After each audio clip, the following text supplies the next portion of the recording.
बिस्मिल्लाहिर्रहमानिर्रहीम। अस्सलाम वालेकुम दोस्तों, आज की इस वीडियो में हम जानेंगे एक ऐसी शख्सियत के बारे में जो लोगों की बहुत मदद किया करते थे, बहुत रहम दिल थे, लेकिन फिर भी वो जहन्नम में जाएंगे। वो ऐसा क्या अमल करते थे? तो चलिए वीडियो को स्टार्ट करते हैं। एक रोज़ उम्मुल मोमिनीन हज़रत आयशा रज़ियल्लाहु अन्हा ने रसूलुल्लाह सल्लल्लाहु अलैहि वसल्लम से एक शख्स के ताल्लुक़ से सवाल किया, या रसूलल्लाह, अब्दुल्ला बिन जुदान कहाँ जाएगा? अब्दुल्ला बिन जुदान का क्या होगा? अल्लाह के रसूल सल्लल्लाहु अलैहि वसल्लम ने फरमाया, ए आयशा, अब्दुल्ला बिन जुदान जहन्नम में जाएगा क्योंकि उसने कभी अपने रब के साथ ये नहीं कहा कि ए मेरे रब, मेरे गुनाहों को माफ़ फरमा, यानी कभी ईमान नहीं लाया और ईमान लाकर कभी अपने रब से तौबा नहीं की। इस बुनियाद पर अब्दुल्ला बिन जुदान जहन्नम में जाएगा।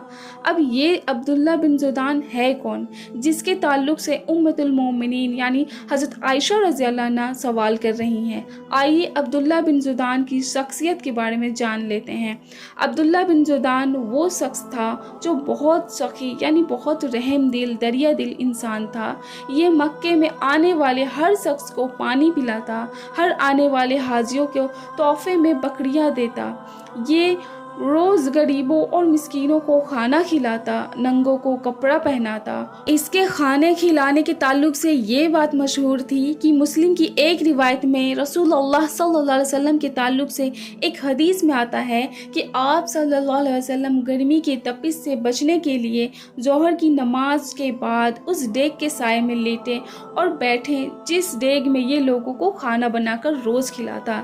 इस तरह शाम यानी सीरिया कंट्री में एक बार सूखा पड़ा तो अब्दुल्ला बिन जुदान ने 1000 ऊँट माल से लदे शाम भेजे ताकि उन लोगों की मदद हो। ये वो शख्स था जिसकी सखावत का ये हाल है कि ये शख्स नेकी की राह में दिल खोल कर माल खर्च करता। इसके ताल्लुक से सवाल हो रहा है कि ये शख्स मरने के बाद कहाँ जाएगा, जन्नत या जहन्नम?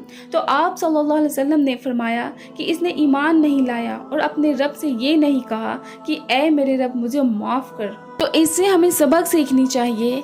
यही तौहीद की अहमियत जो जन्नत और जहन्नम में फ़र्क करती है कि जो लोग बेशुमार नेक अमाल करते हैं वो महज आखिरत में इस बुनियाद पर जहन्नम में फेंक दिए जाएंगे जिसने अपने रब के साथ दूसरे माबूदों को शरीक ठहराया। लिहाजा ऐसा मुशरिक का नेक अमाल उन्हें आखिरत में कोई फ़ायदा नहीं दिलाएगा और उस दिन ऐसे लोगों का कोई भी नेक अमाल इन्हें फ़ायदा नहीं पहुँचाएगा, उनका कोई मददगार न होगा।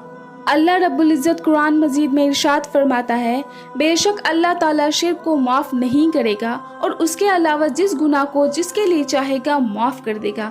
अल्लाह ताला शिर्क जैसे कबीरा गुनाहों से हम सब के अमाल की हिफाजत अता फरमाए, तमाम उम्मत मुस्लिमा को हक हलाल परस्त बनाए और हराम से परहेज करने की तौफीक अता फरमाए।